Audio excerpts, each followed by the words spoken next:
और अब हम आपको राजधानी दिल्ली से एक बड़ी खबर बताते हैं। दिल्ली में लेफ्टिनेंट गवर्नर के आदेश के बाद दिल्ली पुलिस ने बांग्लादेशी घुसपैठियों के खिलाफ एक्शन तेज कर दिया है। कालिंदी कुंज इलाके में जो लोग आधार कार्ड जिनके पास नहीं है उनकी जांच की जा रही है, क्योंकि सभी लोगों के आधार कार्ड चेक किए जा रहे हैं। एलजी ने दिल्ली में पुलिस को बांग्लादेशी घुसपैठियों के खिलाफ एक्शन के आदेश दिए हैं। क्राइम ब्रांच से भी एक्शन लेने को कहा गया है। पुलिस सूत्रों के मुताबिक बांग्लादेश बॉर्डर से घुसपैठ करते ही ये लोग सबसे पहले अपना पहचान पत्र बनवा लेते हैं, राशन कार्ड बनवा लेते हैं, आधार कार्ड बनवा लेते हैं। अब इन लोगों का पहचान पत्र बनाने वालों के खिलाफ भी एक्शन की मांग की जा रही है।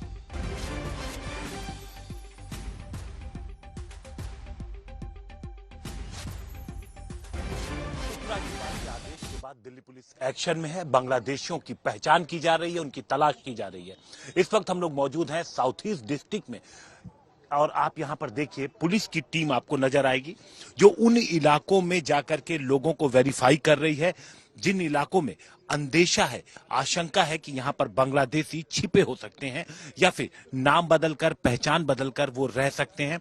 ऐसे में पुलिस एक एक व्यक्ति को जा करके उनसे पूछताछ कर रही है, उनके डॉक्यूमेंट्स की जांच कर रही है और फिर एक रिपोर्ट बनाई जाएगी। जिस पर भी शक होगा उसकी रिपोर्ट बनाई जाएगी और वो पूरी रिपोर्ट भेजी जाएगी दिल्ली के उपराज्यपाल को और उसके बाद इनमें से कोई भी अगर बांग्लादेशी पाया जाएगा तो उसके खिलाफ एक्शन लिया जाएगा। आप देखिए यहाँ पर खुद थाने के एसएचओ लोगों से पूछताछ कर रहे हैं। पता ये चला कि 13 साल से वो यहीं पर रह रहा है। ये आप देख सकते हैं लगातार पूछताछ इस तरीके से जारी है। ये जो पूरा इलाका है ये हम आपको अगर इलाके के बारे में दिखाएं तो यहाँ पर कबाड़ चारों तरफ आपको दिखेंगे। ये कूड़ा करकट जो पूरा इकट्ठा होता है आसपास का, वहां पर ये लोग रह रहे हैं। तो ये कहाँ के रहने वाले हैं, कब से यहाँ पर रह रहे हैं, ये सारी चीजें पुलिस अब वेरीफाई कर रही है, पता लगा रही है। दरअसल जिस तरीके से बांग्लादेश में वहां के अल्पसंख्यक हिंदुओं के साथ क्रूरता की जा रही है उसको देखते हुए कुछ मुस्लिम समाज के लोगों ने दिल्ली के एलजी को पत्र लिखा था, जिस पर एलजी ने दिल्ली पुलिस को पत्र लिखकर बांग्लादेशियों की पहचान करने, खासतौर से जो अवैध रूप से यहां पर रह रहे हैं उनकी पहचान करने और उनको आगे की जो कानूनी कार्रवाई है वो करने का निर्देश दिया गया था। कैमरामैन रितेश मिश्रा के साथ हिमांशु मिश्रा, दिल्ली आज तक। और गैर कानूनी लोगों को लेकर एक बड़ी लड़ाई इस समय छिड़ गई है आम आदमी पार्टी और बीजेपी के बीच। बीजेपी का आरोप यह है कि आम आदमी पार्टी गैर कानूनी लोगों को दिल्ली में बसा रही है, उनको वोटर कार्ड दिलवा रही है, उनको अपना वोटर बता रही है। दिल्ली में रोहिंग्या खतरा को भी बीजेपी ने उठाया है, जो बांग्लादेशियों की घुसपैठ होकर उनको दिल्ली के इलाकों में फर्जी पहचान पत्र दिए जा रहे हैं, विधायकों की मदद से बनते हैं फर्जी पहचान पत्र, यह आरोप लगाया जा रहा है। क्या कहना है दिल्ली के मुख्यमंत्री अरविंद केजरीवाल, पूर्व मुख्यमंत्री अरविंद केजरीवाल का इस पर, हम आपको वो सुनवाते हैं। तो 60 वोट काटने का आवेदन किया है। मुस्तफाबाद में एक ही व्यक्ति ने 534 वोट काटने का आवेदन किया है।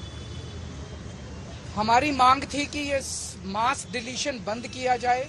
अभी समरी रिवीजन चुनाव आयोग ने किया है, मास डिलीशन बंद किया जाए और जिन जिन लोगों ने इस किस्म के आवेदन किए हैं उनके खिलाफ एफआईआर दर्ज की जाए। चुनाव आयोग ने मोटे मोटे तौर पे 3-4 हमें आश्वासन दिए।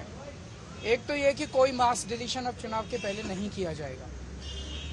दूसरा ये कि अगर कोई भी डिलीशन किया जाता है तो वो लिस्टों के आधार पे नहीं किया जाएगा।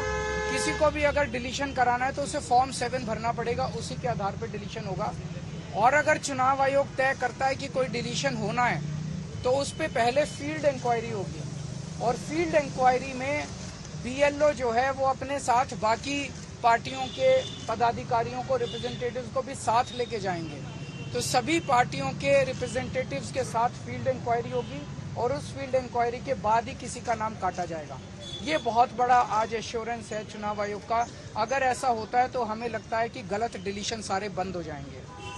एक और बात कही गई कि अगर कोई एक आदमी 5 से ज्यादा डिलीशन के लिए अप्लाई करता है तो उस मामले में एसडीएम को खुद फील्ड इंक्वायरी के लिए जाना पड़ेगा और उस फील्ड इंक्वायरी में बाकी पार्टियों के लोग भी साथ जाएंगे।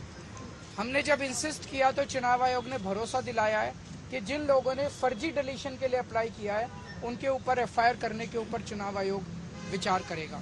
तो मुझे लगता है कि काफ़ी सकारात्मक मीटिंग रही चुनाव आयोग की। जो आज एश्योरेंसेस चुनाव आयोग ने दिए हैं, अगर ये सारे एश्योरेंसेस पूरे हो जाते हैं तो मैं समझता हूं कि दिल्ली के लोगों को फिर मास डिलीशंस की जो एक चिंता है वो चिंता करने की जरूरत नहीं है। हमने सारा डेटा, मैंने कहा 3000 पेजेस का डेटा हम देके आए हैं। सर, आपने कोई नाम सुझाया है जिनके खिलाफ होनी चाहिए? वो सारे जिन जिन लोगों का, एक तो शादरा के बीएलए, बीजेपी का जो बीएलए उसके खिलाफ होनी चाहिए, और दूसरा जिन जिन लोगों ने जिन जिन विधानसभाओं में गलत डिलीशन के लिए दिए वो सब नाम हम देके आए हैं।